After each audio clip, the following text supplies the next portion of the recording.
Horseflies are incredibly annoying, not only for us but for our herd as well. But did you know there's an easy way to stop them before they even gain their wings? Stay tuned and I'll tell you all about it.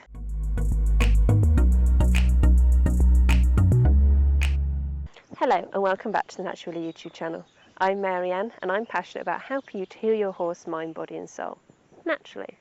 Now today is all about how to stop horseflies. Horseflies are incredibly annoying, especially this time of year when they start to come out. This is the summer months.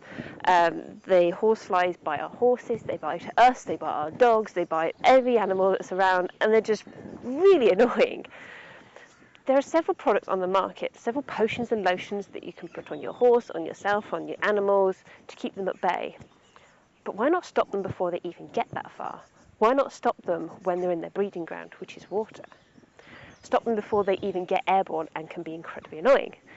So for us, that means that we put fish in our water troughs. Join us on our journey so I can show you exactly how we do that, how we train the fish, and what maintenance levels we've got to deal with going forward. So the first thing that you need to do is to train your fish. Now, it might sound a bit weird, but if your fish have been in the house, in a tank, or in the pond, which is running water, they're not likely to have come across any sort of larva or insect of any kind. So what we do is we have a stagnant bucket of water that is in the yard, which nobody can access except for insects. They lay their eggs and things in the water, and then we fish out the larvae. So we've got bloodworm, daphne and all sorts. So we take that out and pop it in the net and then put it in the pond, spread out across a week. So every few days they get a net full of new larvae. Initially they're a bit, what's this? And then by the second or third lot they're really excited, start zooming about, having a great time. And this is exactly what we're looking for, so that when they're in the water troughs they immediately know what it is, they immediately know that it's food and that they can eat it. Now horseflies breed in water, and it is the females that are the horseflies that actually bite and suck blood, and then once they've done that they can then breed in the water and produce the eggs. In reducing the amount of larvae that's in the water troughs, we reduce the amount that is flying around, the females sucking our blood, sucking the horse's blood, and just so once you've trained your fish and the weather outside is amenable, so you need to make sure that there's no more frosts overnight, we then start to clean out the water troughs. Now we don't have the fish in the water troughs throughout the year because, as you can see, they are out of the ground, which means that they are not protected and they're more susceptible to getting cold because the wind and coldness can get all the way around the water troughs. If they were embedded in the ground it might be a different situation. So we just take our nets, these are just standard fishing nets that you might even find that pink one at the beach. Just standard beach equipment. Just go through, take out any of the big debris such as leaf litter and anything else that might be in there. As you can see, we can't do this on our own and need little spring assistance. You can see there she's having a good drink of water, and there is Pagan. Definitely can't do this by ourselves. Definitely need the camera attacking because we haven't got it at the right angle. It's just absolutely amazing to have our herd so intrigued by what we're doing. And even Spring, she didn't go far. As you can see just in the bottom left of the picture there, she's just there having a mow and a nose at what we're actually doing. Just wanted to be involved in some way.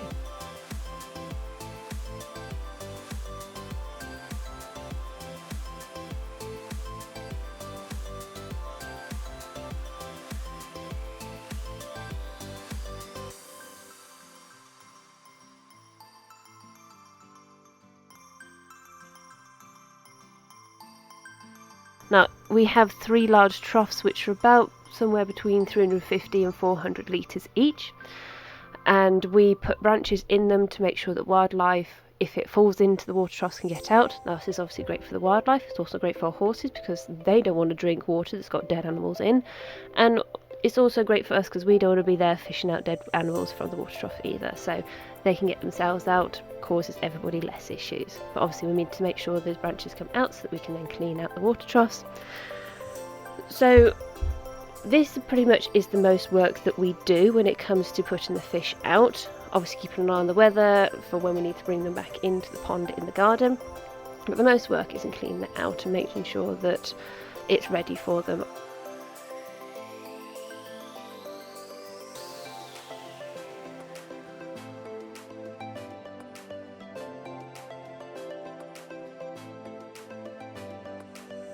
And as you can see, we have them in a pond which is dug into the ground over the winter. Now the extra bit of insulation around the pond is in the form of the ground is what protects the fish over the winter, to make sure that they don't get too cold, the pond doesn't freeze all round, so that they've got somewhere at the bottom to just settle and effectively hibernate over the winter.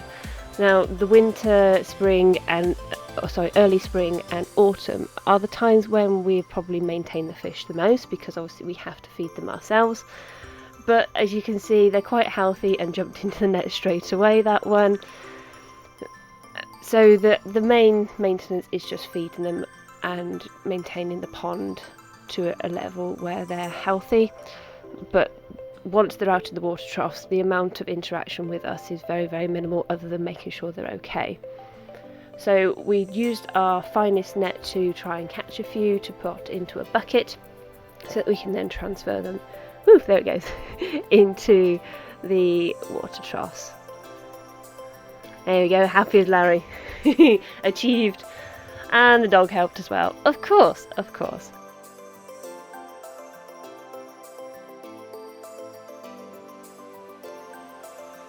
So there's our two brightly coloured. Those two are going into the water trough on the yard, which is made of black plastic. So we want them brightly coloured so we can keep an eye on them, make sure they're okay. The one on the yard is a bit of an illusion because it looks like it's very shallow. However, we've dug it into the gravel and it is quite deep. It is smaller than the water troughs in the rest of the fields and the rest of the land, which is why we've only got the two. We need to create a good ecosystem, which means we need a nice balance between predator and prey. So we're only putting two in here. We could possibly put a couple more. There is space for it, but we need to be mindful of the fact that there will only be a certain amount of insects that will try and breed in that water or be available for them to eat, and we don't want to be having to maintain the fish by putting fish food in over the summer months. It's just too much effort for us, so we just create that balance of fish to insect ratio, so we know that 2 in this one is the best option. Now our pond is 270 litres and it quite comfortably fits the 14 fish that are in here, and they stay quite healthy. You'll see that none of them have any damage to their scales. They've all got very good fins and tails as well, looking quite healthy, a good weight on them, and really work for their living over the summer months.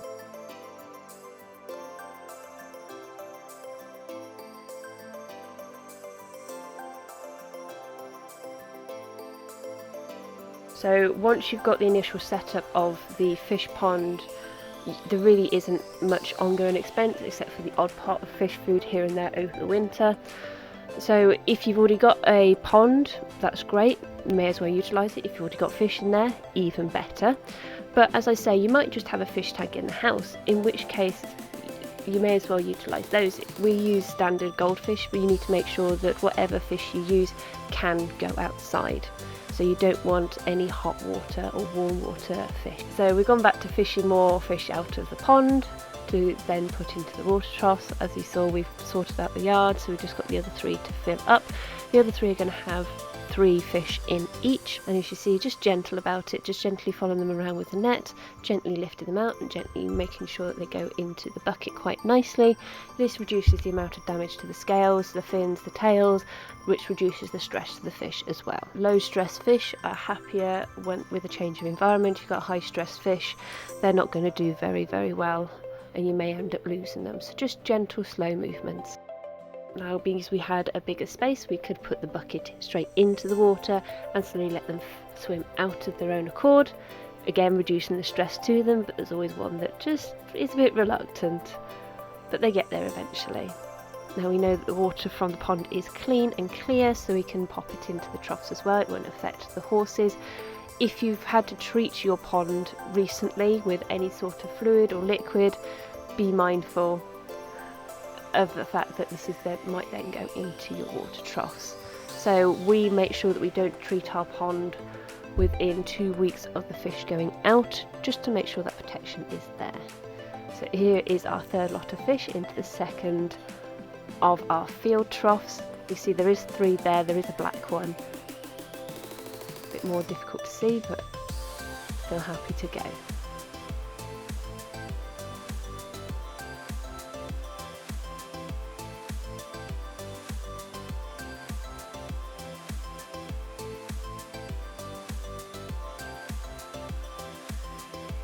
And as I say, there's always one that doesn't want to go.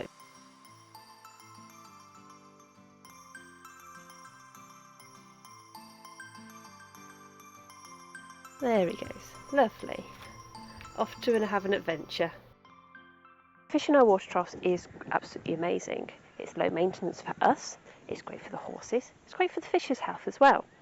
So, if you're going to give it a go, let me know in the comments below. And if you've got any questions, just send us a message. We're quite happy to help you with anything at all. Don't forget to check out the Facebook page, there's always more information for you. Also, join the Facebook group, where it's a nice little community over there. You can ask any questions if you like, and there's always little extra tidbits that you won't find on any other platform. Also, check us out on Instagram, we're Naturally_Wilor, for virtually daily updates on the herd. And don't forget to subscribe to the YouTube channel as well, so you get a notification as soon as all the latest videos are up.